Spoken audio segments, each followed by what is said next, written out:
Football fans tribe over here with the interview Nigerian football fans after matches. I'm giving Nigerian football fan content back to back. So if you're new, I beg, click that subscribe button. Also like this video, I beg. You get why. Thank you so much for watching. In the end, United won 3-1, but had to work for the result, Abi. How you see the match? The thing be say, man, we are always confident. At least we've paid our dues. We had like how many years of back and forth, but now we have it right. So now we have our pattern, we have the strategy, we have everything in game. If first half no go well, second half must finalize. So yeah, it was a confident game and it makes sense at the end of the day. So yeah, we're on point. Before the game, Sir Alex been present David De Gea with an award, say he don't become the highest clean sheet now for Manchester United. And now him keep mind for this game, Abi, with all those saves for the first half and even before they scored the goal, after they scored the goal, his saves are important today, Abi. See, one thing about Alex Ferguson is that he has eyes for good players and good goalkeeper. Now him by De Gea, and De Gea has been performing. Though yes, he has some little hiccups, but the guy is an outstanding Spanish keepers. They don't no joke with them. So he has been outstanding, and yeah, the clean sheet he really deserves is 100%. Yeah, so that's it. And in the end, United turned it back, and you dey fear someone saying that they become a second half team, because how long can this continue? You know, coming from behind. No, see, the thing is that it's not a matter of second half team. It's about analyzing what is wrong and correcting it. If it's right from the start, we get it right from the start. But that's why there's second half. That's why there's the break. To analyze what is wrong and get it right. So if Man U doesn't get it first half, then we have to get it second half. And if you get it in first half, then we still game at the first half. So what about games that clubs that they don't get it in first half and they fuck up second half? So that makes a good coach. Once coach he analyze wetin dey wrong, wetin dey sup, he go know wetin to put in, and then before you know it, he go close the game. So if I have the fear of if I have a second half team, no, I don't have the fear. As long as you do the right thing, at the end of the day, win the game. Winning the game is the most important thing. Whether I win at the first half or second half, we win. That's it. Yeah. Nice one. And then Ten Hag, he brought on the big boys second half, Casemiro, Rashford, Lisandro Martinez. Probably now waiting change the game, but in the end, the players will start now.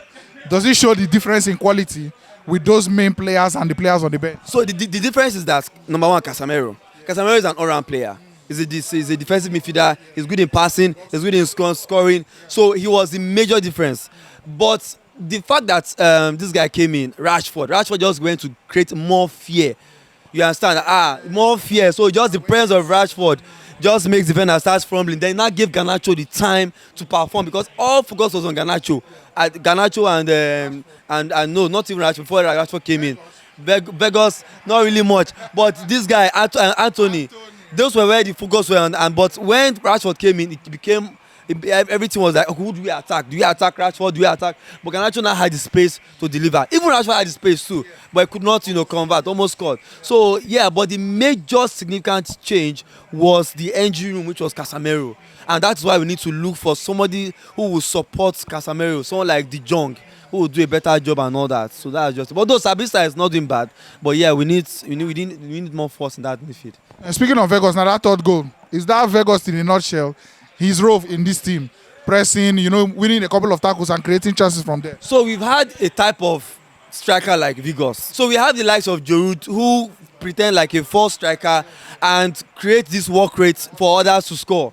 That's the work of Weghorst. Weghorst, although we expect him to score, however, his work rate is giving. We have strikers that can score. His work rate is giving us the chance to create more goals. However, we hope that at least he starts, because that's work of a striker actually. Fine, you cannot score, but make sure the work rate doesn't drop so that other guys can score. But hopefully, we are looking forward to this guy in ZS from Napoli. Either. Victor. Yes, Osimhen. We are looking forward to Baba. Yeah, we are looking forward to Osimhen or this guy in Tottenham, Harry Kane. Two of them. And those ones have the work rate and they can score goals and the finishes. So that's just it. And then finally now, Harry Maguire started the game today, and he even collected a yellow card that first half, and he was looking his shaky old self again, Abi. So there's a general mindset and fear for Maguire, and I think that Maguire too has that in himself. In first half, everybody believes that once there's a Maguire, there might likely be a goal, and Maguire needs to also change that mindset. If you notice, the game wasn't passed to Maguire, because it's feeling like, and Maguire has this thing, when you're on the ball, decide fast, pass on time, don't waste time. But the good thing about it is that Maguire actually cleared that out in the second half. He kind of improved, he picked up, and was even tackling from the midfield. And he was not trying to control the ball, turn himself from a defender to a midfielder. He didn't do that this time. I think he has our coach has corrected that, which made a lot of sense. So yeah, now his second half he did well, and he needs to improve more on that and try to make less mistakes. I am confident ahead of Liverpool this weekend. Is Liverpool really a challenge to Man U? Because no, seriously, are they really a challenge? Because we have more defense than them, we have more midfield than them, and we are striking first. The only thing that I can boldly say that Liverpool is really, really dangerous is the fact that they have strikers with instinct, and that's why they got a 2-goal ahead of Madrid. But you see, what Madrid did was to capitalize on their midfield and their defense, which was Man is going to do with them. So we don't have any problems with Liverpool. All right, man. Congrats. Thank you so much. Thanks for watching. Right here, another one of our videos where you're supposed to like, and all our social media links. I beg, follow us on every platform because we get content for everybody.